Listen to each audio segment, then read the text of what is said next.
For people like those in this room, it's easy to be misled by impressions. We have gentrification going on in a lot of urban areas.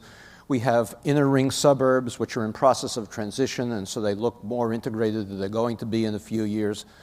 The reality is that poor people are more concentrated now, overall, than they were 10 years ago and 20 years ago. Mm-hmm. So the concentration of poverty, despite the gentrification of urban neighborhoods, despite the inner ring suburbs that are changing, the concentration of poverty is growing in this country. Mm.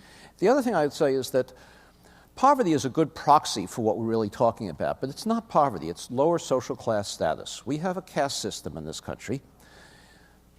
Having little income is one characteristic of being in a lower social class status. It's also having low education levels, having worse health, all the variety of characteristics of disadvantaged children. I read a book a few years ago, maybe 10 years ago now, where somebody wrote that he could prove that being poor shouldn't affect children's ability to achieve because he knew a school where all the children were poor and they all had high achievement.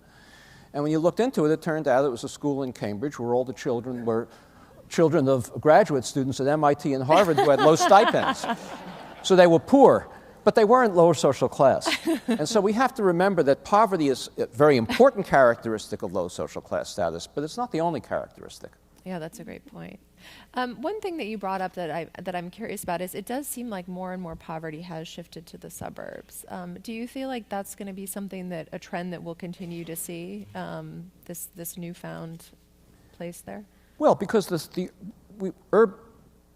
middle-class professionals are moving back to cities, so right. Ghettos are gentrifying.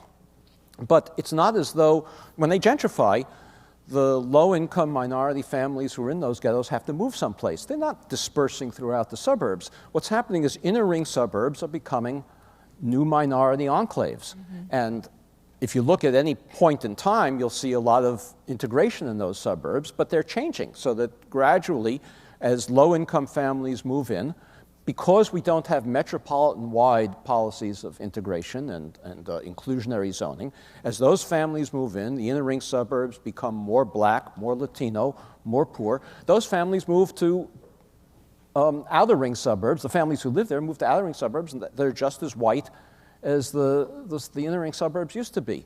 So we're in a period of transition because of the changing way in which we're living. But a snapshot is not the only thing we should be looking at when we look at these data. We should look at the long-term trends and where they're leading.